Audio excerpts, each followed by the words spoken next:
Hi Vivek, thank you so much for speaking to me today and welcome to Individualist. It is a show that I've been Hi, doing this. Shimo. It's basically the show that I do where I get my friends and we make lists because that's what I love doing. I love making all kinds of lists. So we're going to make a list and we are going to be talking about books, obviously. This is actually going to be the first episode that's going to come out, which is going to be about books. We've only spoken about Bollywood so far, but now I want to talk about books and Oh, like who nice. better than you to start this off. And thank you for coming and speaking to me and taking the time out. And you know obviously that we're going to be talking about Amitav Ghosh, who is one of my Yes, of favorite authors. course. But this is going to be your list, so don't let my bias come in the way. And just tell me like when did you like what is the first Amitabh Ghosh book you remember reading, and what about I his think I writing think like works for everyone you? everyone who's been a part of the college circuit, of course, and studied literature in that sense, you begin with the Shadow Lines, right? I mean, the Shadow Lines is the book that you Yeah. start reading, and so my journey, so to say, with Amitabh Ghosh started with the Shadow Lines, which I absolutely adore. I think even if Yeah, you same. don't It's my like favorite. him, even if you don't like him as a writer, and even if you just read one book because you have to get to know the writer, I think you should just read the Shadowlands and stop there. What do you think it is about Ghosh's writing that really works for you? I didn't enjoy the Ibis trilogy at all. I tried very No. hard, but it doesn't speak to me. I didn't enjoy Gun Island. The Great Derangement was scary, but it wasn't like like a fun read in that sense. It was very scary. Yeah, but it was meant to be also. Of course, and it's happening as we speak. Yeah. Like with the cyclone that hit Bombay Right. Yeah. and the one that hit West Bengal and those areas and the parts there. It's Amphan and Nisarg. I think Nisarg. Yeah. it's just what he predicted several years ago, and um, and yeah, so. But you know what I like about his writing? I mean, if you look at his early fiction, for me, I think he is, while it comes across as historical fiction or it comes across as, relevant fiction in that sense, like even The Hungry Tide and its Yeah. relationship to the environment in Sundarbans, he writes with such finesse. The writing is extremely palpable. It though it takes time for you to sink in to the book, though it's not like a page turner in that sense, you have to perhaps even go back and forth in the book to make sense of characters that appear after, say, 50 pages again, Yeah. and nowhere in between. But I still think there's a certain amount of I mean, he covers the entire gamut in that sense when it comes to writing fiction, and there are very few writers, I think, who also perhaps I don't know if he looks at writing from the reader's perspective. I doubt it, because writers are allowed to be self-indulgent. But I think the concept of atmosphere and the sense of location Yeah. and space and then invariably time. Like in his books, I feel time just passes. You don't question it. Yeah. Like whether it is the Glass Palace also, which takes place over so many decades, Yeah. and it's focused on the family per se, but it's not really about the family. Then it becomes about the events in the book, and how they all tie together, and how Affect history one small family. exactly, yeah, Yeah. yeah, and in turn, people who are sort of by chance an extension of the family in that sense, like friends, Yeah. and other people they meet along the way. Hmm. So I think he perhaps, so it starts with one event that takes place in all his books, and then it sort of transforms itself into this big thing that connects people. That's what I love. It's like a huge quilt that can accommodate so many stories and sub stories, It's So like, many characters and like yeah, yeah, subplots and exactly, yeah. every character has their own details. And what you said that if you're not paying very close attention, sometimes it's easy to like miss what's happening with the characters because they're so detailed and their lives are so detailed. And I think at a certain level, the problem with Amitabh Ghosh's writing is also just that it's Yeah. it's so detailed that at some point you just feel like the story is not moving forward at all. Oh, yeah, yeah. I mean, Especially you with can't, the later uh, books. you cannot take his books to bed. He is not a writer you take to bed. You sit with him at about 4 p.m. And when you're even looking up from the book at 6 p.m., you'd be shocked that you only managed to cover like 30 pages, I guess, or maybe lesser.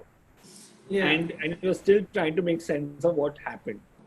yeah, yeah, It's by no means easy to read Amitabh Ghosh. He challenges your mind, and rightly so. I mean, if you want yeah. easy to read, please read Chetan Bhagat. Now, why are you reading Amitabh Ghosh?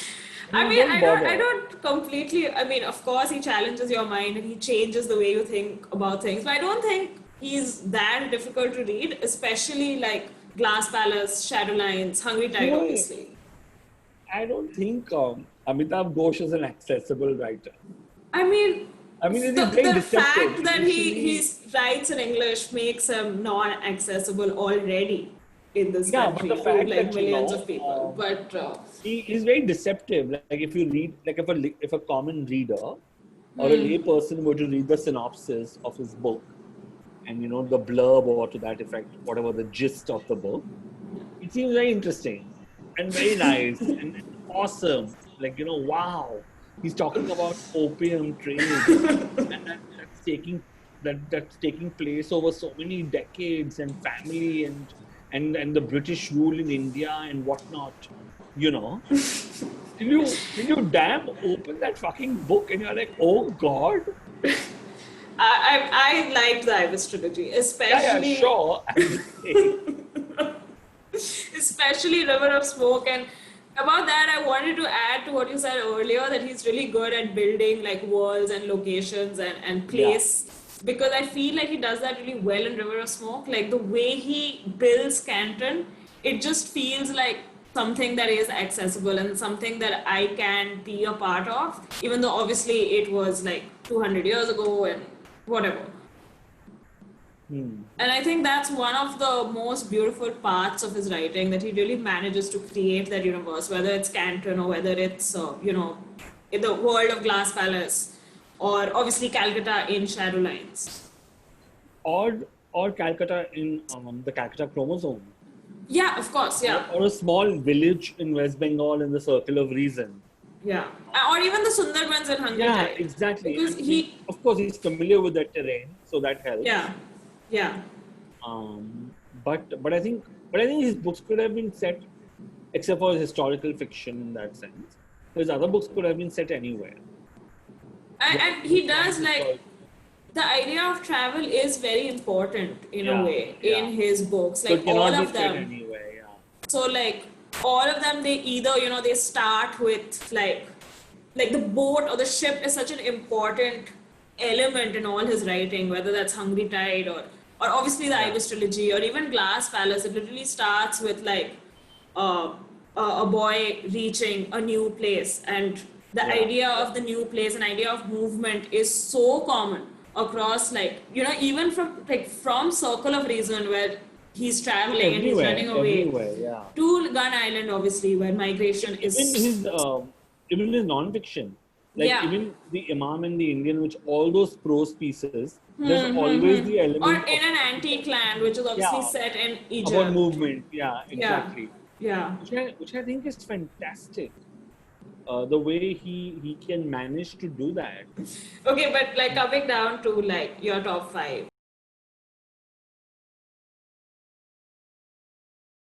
and you've My already top five of spoken Amitabh about Ghosh. Shadowline, so I'm assuming that's going to Yeah. be like Oh yeah, in the top that's number five. one. That's number one. It's not Yeah. even in top five. Number one. Say. I think the shadow lines happened, when you are at an age where you're trying to make sense of the world in that sense, and you are trying to find your relationship with the world and in the world with other people.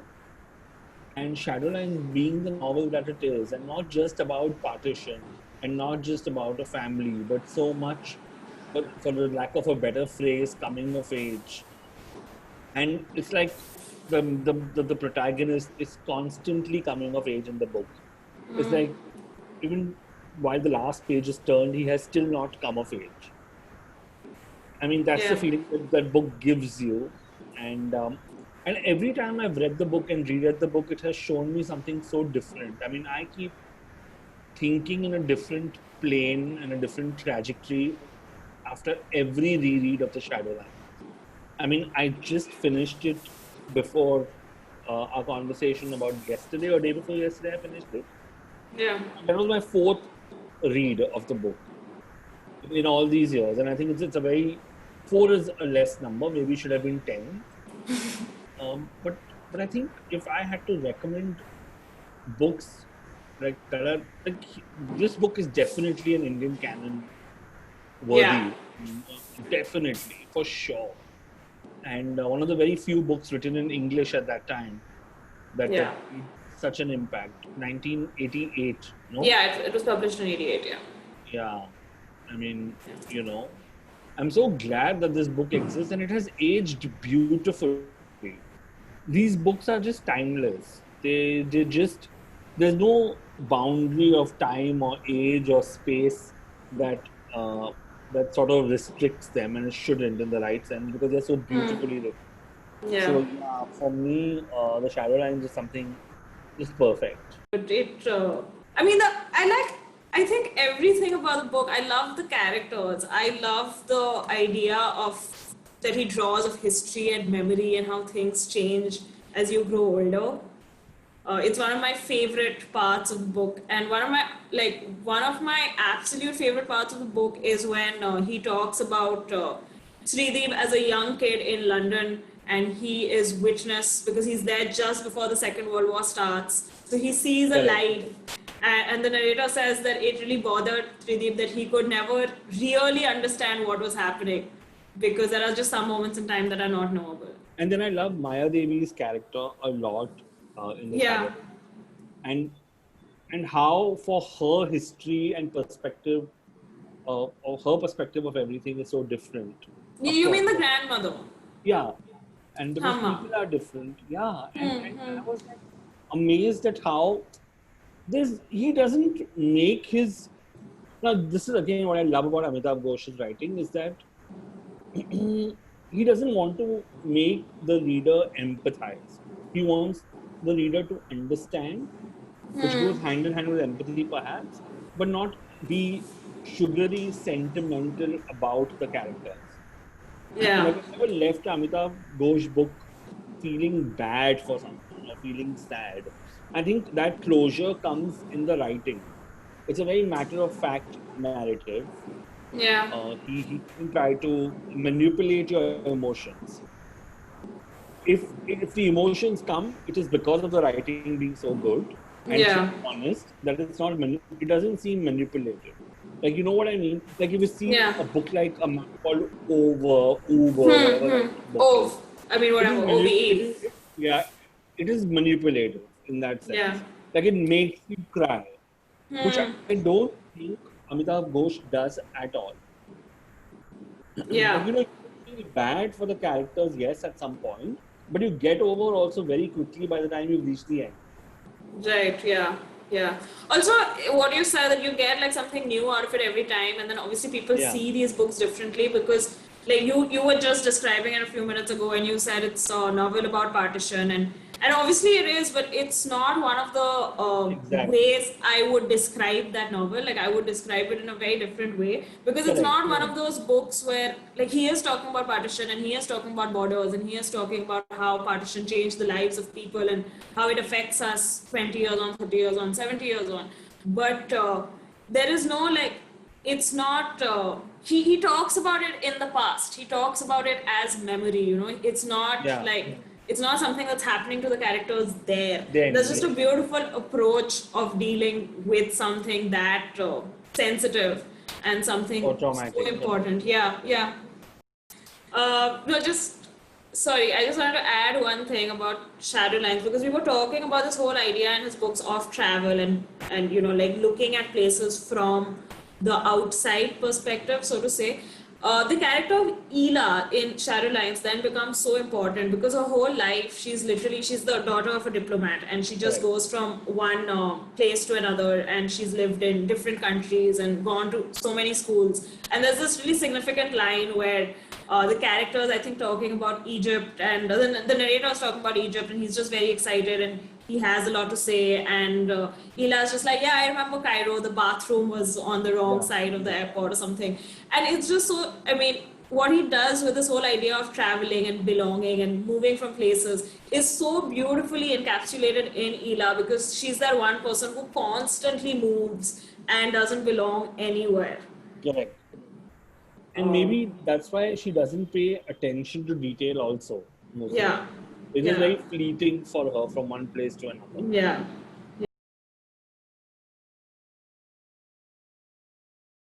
The Hungry Tide for sure. And But what do you like about Hungry Tide, and like so how do you I think tell it's you, different the from? thing with Hungry Tide was mainly just where it was set.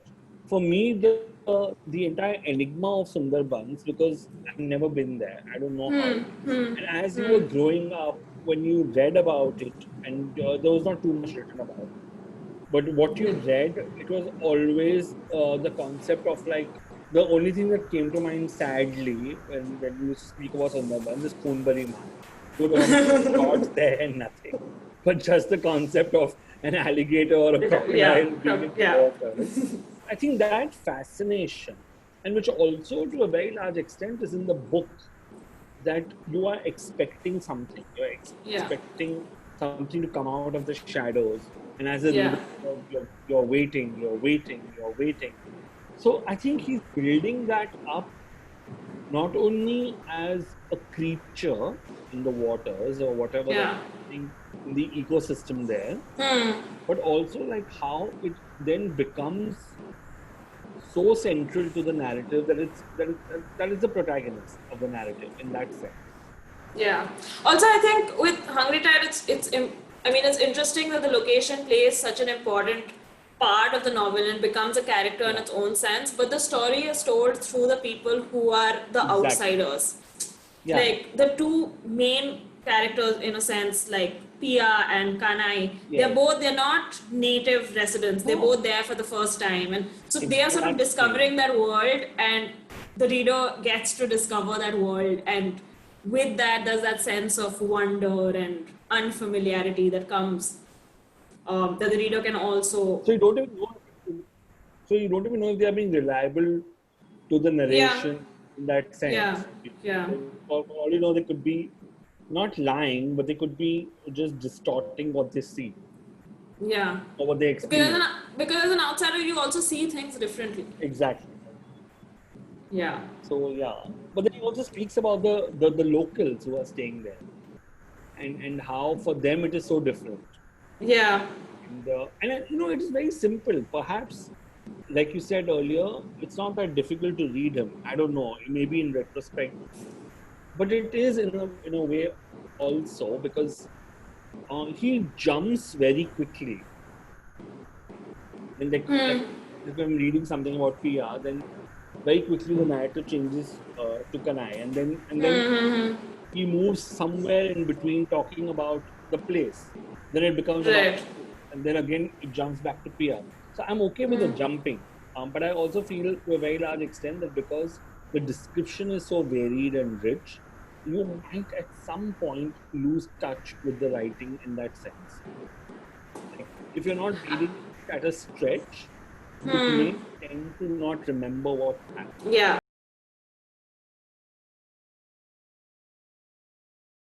I followed by the Glass Palace for sure.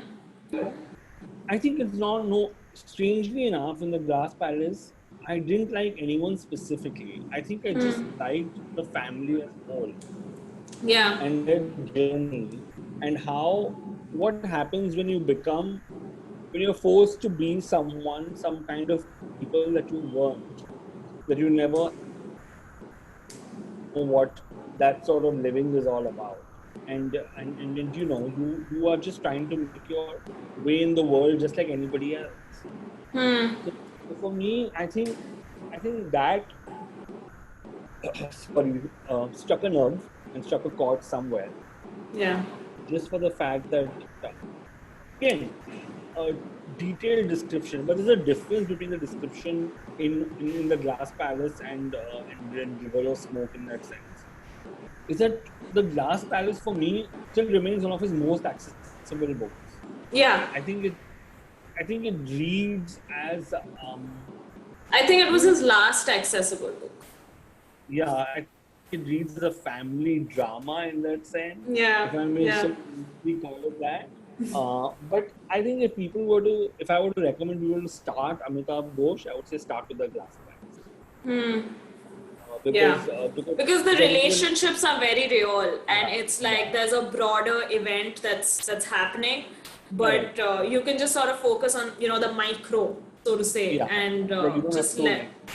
Yeah, you don't sure have to know a lot, and you don't have to really learn a lot about the location or the politics or the history. He just does all that, but you can still exactly. like ignore all of that to a sense and just focus on the characters and their lives and their relationships.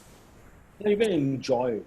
That book is actually meant to be enjoyed in that sense. I mean, sure, it's not for me as great as Shadowlands or The Hungry Type, but it's Hmm. definitely like if I were to perhaps adapt one of his books into a series or a film, I would pick The Glass Palace. But I would definitely love to see an adaptation of The Glass Palace. That's for sure. And I'm surprised Yeah. nobody's even bothered to look into that when they should.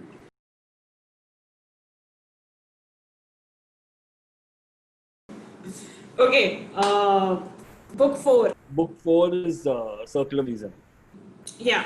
So Circle of Um, Reason was his first book, his debut novel, and it was written in the mid '80s and so on. And yes. it's there are certain parts where you can tell that this is someone who's not an experienced writer, but it's Yeah. interesting to me Yeah. that so many of the themes that he sort of brings up in Circle of Reason is so prevalent right through his work.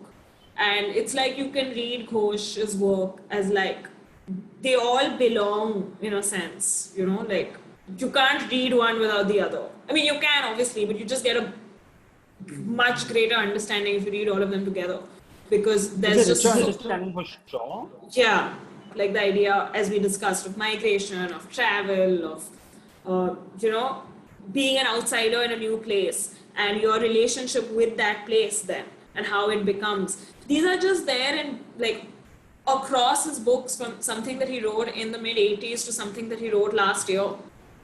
For a and not for a first book perspective or anything of that reason, but just the way for me that story was also I remember feeling magical about it when I read it. There was something about it. It, Yeah. it, it, it then wasn't, and that time maybe because he was not at the height of his prowess Hmm. or he was just starting off as a writer. So he played a lot with the plot in Yeah. that sense. Yeah. It wasn't that structured as say perhaps a Glass Palace Hmm. Yeah. even in an antique land.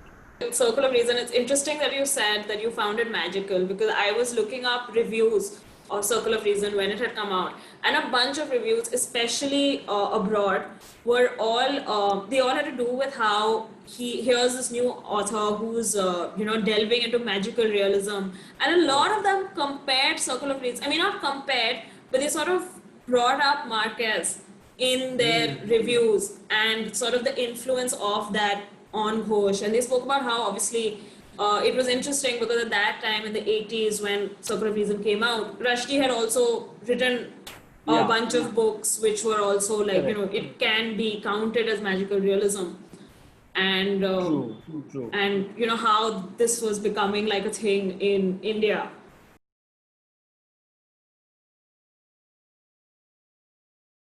I'm a little torn about the fifth one Okay. between Between.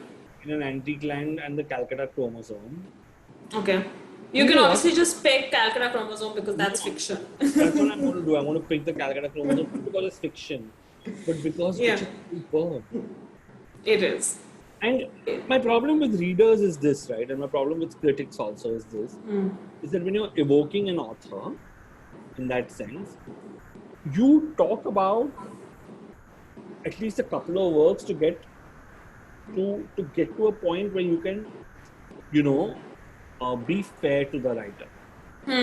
You're only talking about the Shadowlands. You're only talking about the Hungry Tide, and these are the only two books I think of Ghosh that keep coming up every now and then. Yeah, yeah. In all the lists that I've seen of Indian books to read before you die, whatever list that is, and must read Indian books and blah blah blah. It's always a Shadowlands. Yeah. Rarely will the Hungry Tide make an appearance. But the other books that are so good, like the Calcutta Chromosome, nobody speaks of it. Yeah. It's a great book about Yeah. science, about living, about the sort of joy of being able to experiment, discovery, and discovery also in that sense that I think the Calcutta Chromosome also is to a very large extent a coming of age book, as most of his books are. I think Yeah. his characters come of age even at 35 and 40, and that's beautiful about him. Yeah, yeah. No, I think with Calcutta Chromosome, it was so different from what he usually writes. yeah, yeah. And he hasn't written anything in that genre like before or since. Since, It's yes. everything Yes. that you accuse him of being, that he takes his time and he's slow, and none of those criticisms really apply to Calcutta Chromosome. It's very fast, it's thrilling, you want to get to the end of it quickly. Exactly.